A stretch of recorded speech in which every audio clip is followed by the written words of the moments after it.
Olá, meninos e meninas. Vamos trabalhar hoje na nossa unidade curricular de Higiene, Saúde e Segurança do Trabalho um pouquinho sobre a evolução da segurança do trabalho, tá? Então, se a gente for pensar, quando é que começou o trabalho? Quando é que começou as atividades laborativas? Então, na verdade, elas nasceram com o homem, né? Quando o homem nasceu, ele começou a fazer alguma atividade relacionada ao trabalho, tá? Então, pela sua capacidade de raciocínio, pelo seu instinto gregário, o homem conseguiu, através da história, criar tecnologias que possibilitou a sua existência no planeta.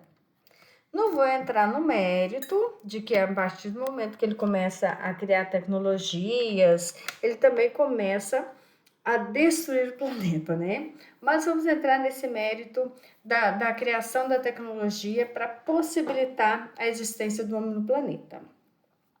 Mas, na verdade, né, a preocupação do homem com a segurança, ela tem dados ou indícios bem mais remotos. Então, não foi no início que houve essa preocupação, tá? Sócrates sistematizou a medicina do trabalho por volta de 430 a.C. Então, ele já tinha essa preocupação. Documentos da Roma Antiga evidenciam o problema do saturnismo devido ao uso do chumbo na fabricação dos cálices de vinho. Então, as pessoas que trabalhavam na fabricação dos cálices, elas normalmente tinham doenças, saturnismo. Então, algumas que consumiam muito o vinho com esses cálices também, porque ele acaba soltando um pouquinho aí desse chumbo à medida que você vai utilizando, tá? Então, se você consumir muito, você acaba absorvendo isso. É tipo quando você tem panelas de alumínio e utiliza isso, um pouquinho desse alumínio acaba indo para o alimento. É mais ou menos dessa forma, ok? Somente na Idade Média é que tem início realmente uma preocupação social com esse problema, tá? Então você tem uma quantidade maior de trabalhadores, você tem uma industrialização melhor e começa a ter muitos acidentes, então começa a ter realmente essa preocupação social, tá?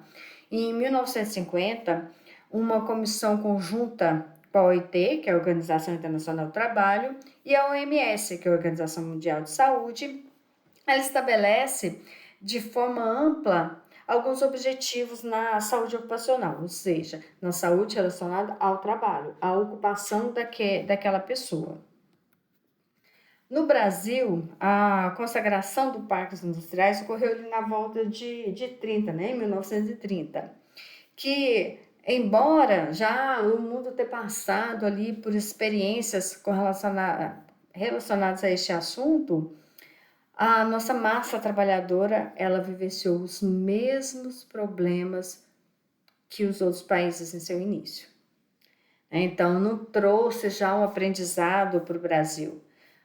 Começou meio que do zero mesmo e vamos ver o que vira. Então, quando você fala em segurança do trabalho, não se trata apenas de um grupo de profissões, né, ou de profissionais voltados ali ao cuidado do trabalhador. Mas, na verdade, é uma ciência que estuda a ocorrência de acidentes de trabalho de forma a preveni-los e proteger a saúde do trabalhador, para garantir ali o seu bem-estar.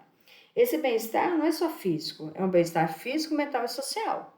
Tá? Então, quando você fala que você tem profissionais relacionados à área de segurança do trabalho, ele está buscando o integral do indivíduo, né? O indivíduo como um todo, para que ele esteja bem, em todos os sentidos. Tanto é que essa parte de segurança do trabalho, ela está vinculada, ela está associada a, ao RH, tá? Que são os recursos humanos. Então, ele trabalha juntamente ali com essa parte de recursos humanos, para cuidar do trabalhador que está sendo contratado e também para verificar se esse trabalhador que está sendo contratado, ele está apto ali a executar aquela função. Se não vai lhe trazer algum dano ou agravar algum problema que esse trabalhador já tenha, ok? Para realizar essa função, né, a segurança do trabalho envolve o conhecimento de áreas como medicina, que tem os médicos do trabalho, enfermeiro do trabalho, auxiliar de enfermagem do trabalho, tem a parte da engenharia, que são engenheiros de segurança do trabalho, né? Existe toda uma estatística e epidemiologia. Por que isso é importante? A estatística é porque você precisa verificar que tipo de acidente e qual a constância de determinados acidentes em um determinado setor de trabalho. Será que existe alguma doença que é muito comum a uma atividade específica de trabalho? Será que quem trabalha com linha de transmissão tem alguma deficiência, né? À medida que ele vai trabalhando, que ele fica exposto ali toda essa escampo eletromagnética e tudo mais, será que isso vai influenciar? Como que é essa estatística? Como que é essa pesquisa? A parte de epidemiologia também. Como que isso influencia em determinada profissão? Ou vai influenciar em todas as profissões? Se uma pessoa pega uma determinada doença relacionada a uma epidemia, vai ser caracterizado acidente de trabalho? Não vai? Como que isso funciona? Então, há necessidade desse conhecimento, tá? E também precisa saber de todas essas situações, todos esses problemas, e precisa também de entender de novas tecnologias, novos equipamentos, novos materiais para poder melhorar a condição de trabalho do trabalhador, tá? E uma dessas formas são os equipamentos de proteção individual, os equipamentos de proteção coletiva. Então, a utilização da tecnologia para melhorar o trabalho de todo mundo. Então tá. A segurança do trabalho, será que é algo assim que fazem realmente preocupado com a gente? Ou se fazem algo que é preocupado ali com a questão de produção, né? Então, segurança do trabalho tem sido um objeto constante de preocupação e estudo para sua adequabilidade aos objetivos de uma sociedade desenvolvida e justa. Então, nós precisamos trabalhar? Precisamos, mas precisamos trabalhar com segurança. Precisamos ter condições de trabalho para garantir o nosso bem-estar. Então, a importância do tema ela é justificável plenamente, desde que se obtenha avanços, mesmo que pequenos, tanto nos mecanismos de salvaguarda da vida humana, quanto também ali na execução da tarefa. Trabalhador contente é trabalhador que produz, né? Então, essa é uma visão muito utilizada hoje junto aos empregadores. Trabalhador feliz, trabalhador satisfeito, trabalhador seguro, ele produz mais. Mas observa-se hoje que apenas esse ângulo de visão, né, do assunto, apesar de suficiente para demonstrar sua necessidade, não tem sido para alterar os números das perdas ocorridas no processo de produção da indústria brasileira. Então, não é suficiente. Então, o que precisa, né? Vamos analisar tudo isso. A gente tem alguns pesquisadores que montaram umas pirâmides aí relacionado a essa parte de acidentes. Então, vamos entender para a gente ter uma visão um pouquinho mais ampla. Em 1969, Frank Beard, acho que falei certo, né? Criou uma obra onde envolveu os dados de 1.750 acidentes, de 297 empresas, de 21 tipos de empresas diferentes. Então, ele trouxe dados de cerca de 3 bilhões de horas homem trabalhadas, né, de exposição a determinados riscos. A pirâmide de Birgin afirma que para eliminar os acidentes mais graves, a gente precisa eliminar os acidentes menores. Mas por que isso? Porque nessa pirâmide fica claro que para 600 quase acidentes, eu tropecei, mas foi só isso. Caiu uma caixa, mas não danificou nada, ninguém se machucou, tá tudo tranquilo. Para cada 600 quase acidentes, existe 30 perdas materiais. Ah, aquela caixa que caiu estragou o produto, né? E para cada 30 perdas materiais aqui, a gente tem 10 lesões graves, desculpa, leves. 10 lesões leves. Ah, caiu no pé, machucou o pé, mas está tudo bem.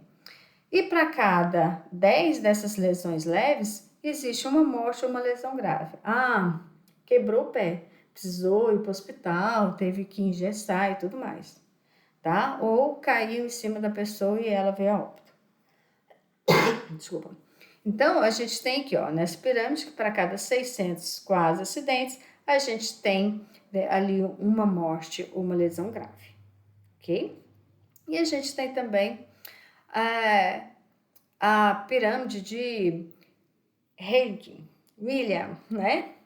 Ele já analisou 75 mil acidentes de trabalho para chegar a um parâmetro de 1 para 29 para 300, ou seja, para cada lesão séria, haveria 29 lesões menores e 300 acidentes sem lesão, tá? Então, o trabalho dele se baseia na teoria da segurança em comportamento, que afirma que 95% de todos os acidentes de trabalho são causados por atos inseguros. Ou seja, o trabalhador ele acaba fazendo alguma coisa que não está dentro dos padrões de segurança e acaba provocando ali um acidente, tá? Então, ele chegou à conclusão que para cada 300 acidentes sem lesão, tem 29 acidentes com lesões menores e uma lesão incapacitante, ok? Então, tem essa diferencinha com relação às pirâmides. Então, a necessidade de alteração da mentalidade profissional e empresarial no país impõe alterações da filosofia daquilo que se denomina de segurança do trabalho. O que então isso significa? A gente precisa entender que para manter a nossa segurança, a gente tem que ter mudança de postura. É isso mesmo. Vai depender muito da gente como que a gente vai trabalhar. Se a gente vai trabalhar com segurança ou não. Ah, eu vou trocar uma lâmpada. Beleza, você vai trocar uma lâmpada. Você vai desligar o disjuntor para trocar a lâmpada? Ou você simplesmente vai pegar ali uma mesa, põe ali no rumo, põe um banquinho, 2 almofadinhas só para trocar a lâmpada. Ou você vai usar uma escada que seja adequada para você poder subir com segurança, que ela tem os pés sejam nivelados. Você vai desligar o disjuntor. Ah, não tem disjuntor. Desliga o relógio. Às vezes você acidentalmente ali dá uma desequilibrada ou alguém tira a sua atenção um pouquinho e você encosta o dedo acidentalmente ali naquela parte de metal ali da lâmpada e acaba tomando um choque. Imagina você em cima da mesa, em cima da cadeira, 2 almofadinhas e toma um choque, tá? Aí quando você vai para o hospital, ali eles não marcam lá que você sofreu um acidente por causa de choque elétrico, mas foi uma queda. Às vezes nem vai entrar na estatística o seu acidente relacionado à eletricidade. Então, precisamos realmente ter essa mudança de comportamento, tá? A gente precisa entender que estamos sempre em risco. Não se pode continuar com a visão estreita de que a segurança do trabalho é apenas garantir a integridade física do trabalhador. Então, eu preciso trabalhar de forma satisfeita. Eu tenho que ter um salário adequado, eu tenho que ter um período de descanso. Se eu não tiver isso, eu não tenho uma integridade física também.